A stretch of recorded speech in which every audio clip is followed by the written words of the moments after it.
எந்த உண்மையை, எந்த விடையை மகாகாளி தேடிக்கொண்டிருந்தாரோ, இன்று அந்த விடை அவர் முன்னால் இருக்கும் மகாதேவா. இதை எண்ணித்தான் நான் கவலை கொள்கிறேன். ஜலந்தரை நேருக்கு நேராக சந்தித்தால் மகாகாளி எப்படி வினையாற்றுவார்? இதில் அனுபவ பாடம் ஒன்று மறைந்துள்ளது நாராயணா. அதனால்தான் இதுவரை பார்வதியை உண்மையிலிருந்து நான் மறைத்து வைத்துள்ளேன். ஆனால் ஏன் மகாதேவா? தாங்கள் மகாகாளியிடம் முன்னரே இந்த உண்மையை பற்றி கூறியிருந்தால் அவர் இன்று இந்த சூழ்நிலைக்கு தயாராகி இருப்பார். நாராயணா, பார்வதியின் வாழ்க்கையை எளிதாக்குவது எனது பணி அல்ல. மாறாக வாழ்க்கையின் உண்மை மற்றும் விளைவுகளை குறித்து எச்சரித்தாக வேண்டும். மகாகாளியின் மீது பாதம் பதித்த பொழுது அந்த குற்ற உணர்ச்சியின் காரணமாகவே பார்வதியின் மனம் சஞ்சலம் கொண்டது. ஆனால் பார்வதி உண்மையை அறிந்துவிட்ட பிறகே அவள் நலமாகிவிட்டாள். அதுபோல் இன்றும் நீ தீர்மானிக்க வேண்டும்.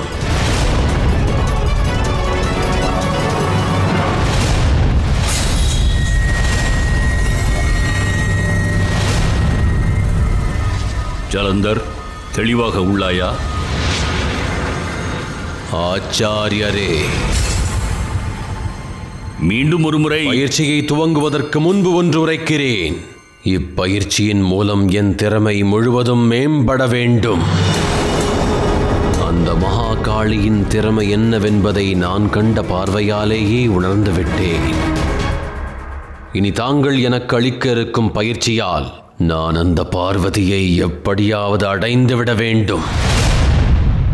ஏனென்றால் மகாதேவருக்கு நான் அளித்த சவாலை நிறைவேற்றியே ஆக வேண்டும். ஆச்சாரியரே, எனது வாழ்வில் மறைந்துள்ள பல கேள்விகளுக்கான பதிலை நான் தேட வேண்டும். இந்த பிரபஞ்சத்தில் ஏதேனும்படியால் நாம் அனைவரும் புதிய காலச்சக்கரத்திற்காக தயாராக இருக்க வேண்டும். ஆம் நாராயணா, இன்று ஜலந்தர் பலவீனமானவன். ஆனால் நிச்சயம் ஒரு கணம் அவன் பெற்ற வரத்தின் காரணமாக ஜலந்தருக்குள் இருக்கும் சக்தி மாபெரும் சக்தியாக வெளிப்படும் என்பதில் ஐயமேதுமில்லை. விருந்தாவின் பத்தினி தர்மத்தின் சக்தி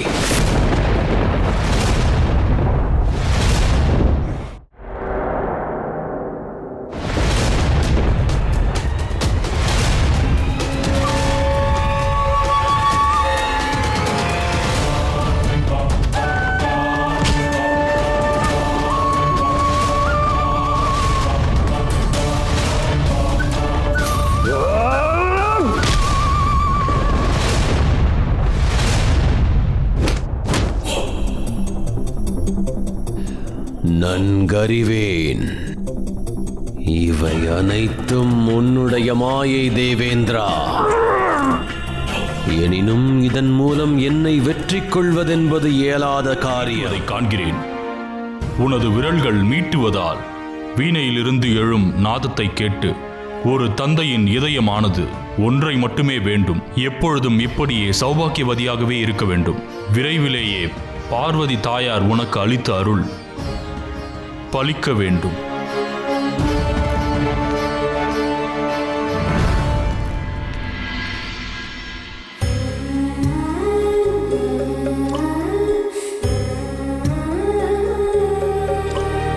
ஆனால் நான் தங்களிடம் ஒரு வரத்தை கேட்க விரும்புகின்றேன். அதன் மூலம் எனது பதிவிரதத்தை காக்க விரும்புகின்றேன். அது எனது கணவருக்கு பாதுகாப்பு கவசமாக வேண்டும். அப்படியே ஆகட்டும். விரைவிலேயே பார்வதி தாயார் உனக்கு அளித்த அருள் பலிக்க வேண்டும்.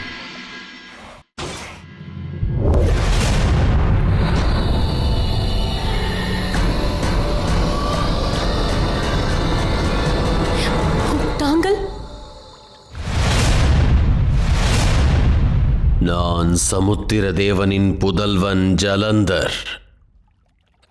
உன்னை மணமுடிக்க வந்துள்ளேன். அனைவரும் திருமணம் நடைபெற காத்துக் கொண்டிருக்கிறார்கள். திருமணத்தை முதலில் முடி. இல்லை குருதேவா, அவர் கூறுவது சரிதான். இப்பொழுது தாயார் பார்வதி தேவியை வணங்குவதை விட எதுவும் முக்கியமானதல்ல.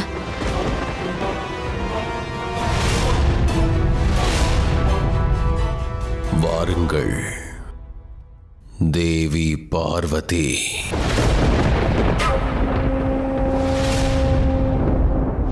விருந்தாவுடனான எனது திருமணம் இன்னும் நிறைவு பெறவில்லை. இப்பொழுதும் சமயம் உள்ளது. இக்கணமே என்னை நீ திருமணம் செய்து கொள்ள ஆயத்தமாகிவிட்டால் அதன் பிறகு விருந்தாவை நான் திருமணம் செய்ய வேண்டிய அவசியமில்லை. நீ பாக்கியசாலிதான்.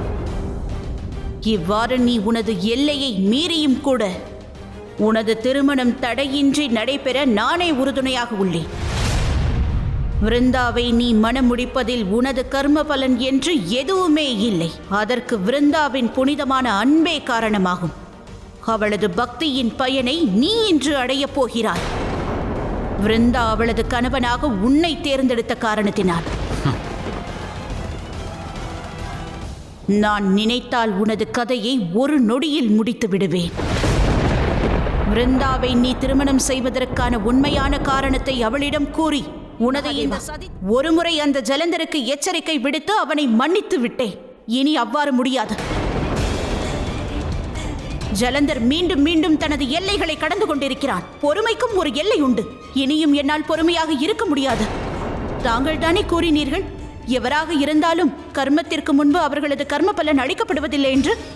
நாராயணர் மீது தாக்குதல் நடத்தி தங்களை அவமதித்த அந்த ஜலந்தர் தனது கர்மத்தை இப்பொழுது செய்து விட்டான். இப்பொழுது நேரம் வந்துவிட்டது மகாதேவா. இனி அவனது கர்மங்களுக்கான கர்ம பலன் கிடைத்தாக வேண்டும். ஆனால் அந்த கர்ம பலன் என்ன?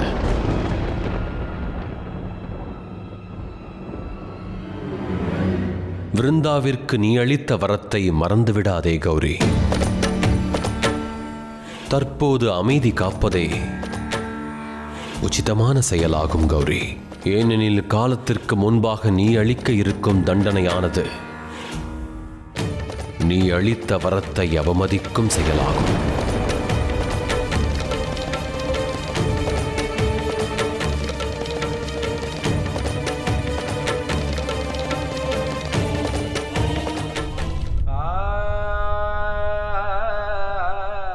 நான் தங்களுக்கு நன்றி கடன் பட்டுள்ளேன்.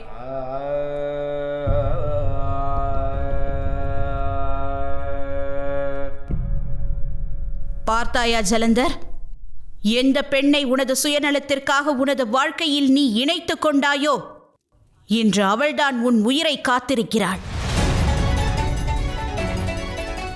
தேவர்களுக்கெல்லாம் தேவாதி தேவர் எனது கணவரை நீ அவமதித்தாயோ, இன்று அவர்தான் நான் உன்னை கொல்வதிலிருந்து என்னை தடுத்துள்ளார். இப்பொழுது நீ காப்பாற்றப்பட்டிருக்கலாம், ஆனால் இது நிரந்தரம் அல்ல. ஒரு நாள் இதை நீ நன்றாக புரிந்து கொள்வாய். எவரது கோப நெருப்பிலிருந்து நீ உருவானாயோ, நீ அவரது சுயத்தில் ஒரு சிறு பகுதியாக இருக்கலாம், ஆனால் நீ அவர் அல்ல.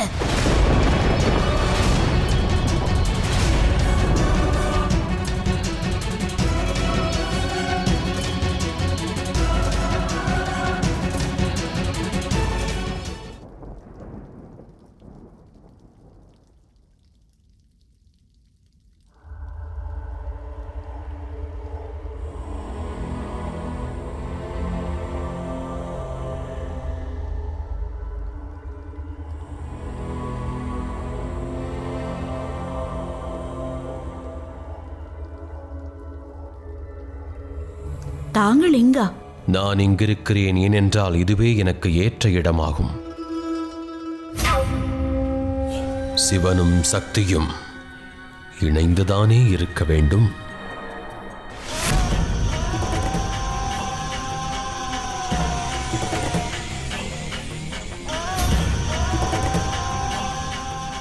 தாங்கள் கூறியது உண்மைதான். சிவனும் சக்தியும் பிரிந்திருந்தால் அதுவும் இணைந்திருப்பது போல்தான். தாங்கள் இங்கு வந்தது உண்மையில் நல்லதுதான். ஜலந்தர்,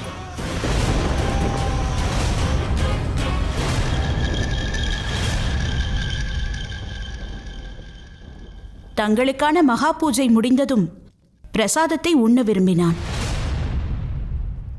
மகாதேவரின் பக்தர், அவரின் ஆவலை பூர்த்தி செய்வது எனது சௌபாக்கியம் என்று நான் கருதினேன்.